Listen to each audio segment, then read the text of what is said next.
Lundi vers 20 h, sur l'axe Rafai-Bangassou, dans le sud-est de la Centrafrique, une patrouille des contingents des forces armées royales de la MINUSCA, qui était en mission d'escorte et de sécurisation d'une équipe de génie militaire cambodgienne, est attaquée par un groupe armé. 6 soldats du contingent des forces armées royales sont blessés dans cette attaque armée. L'un d'entre eux se trouve dans un état grave et l'autre est porté disparu.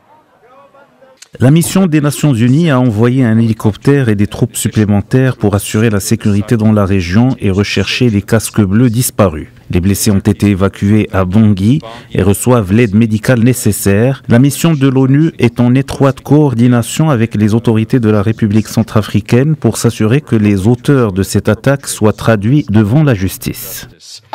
La MINUSCA avait d'abord annoncé la mort d'un de ses soldats du contingent cambodgien et la disparition de 4 casques bleus. Mais hier, elle a confirmé que 3 des 4 disparus sont retrouvés morts et que le 4e est toujours introuvable. Elle ajoute également que la nationalité des victimes ne sera pas communiquée avant que le gouvernement et les familles soient officiellement informés.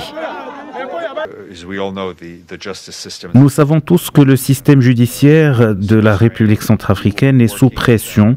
Nous allons donc travailler ensemble pour déterminer les responsables de cette attaque.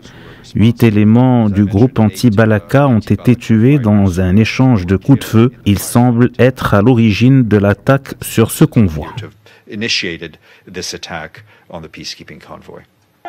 En l'absence d'une armée centrafricaine, les quelques 12 500 hommes de la MINUSCA sont seuls en première ligne face aux groupes armés anti-Balaka depuis la fin de l'opération française Sangari. Une opération dont les Centrafricains regrettent le départ.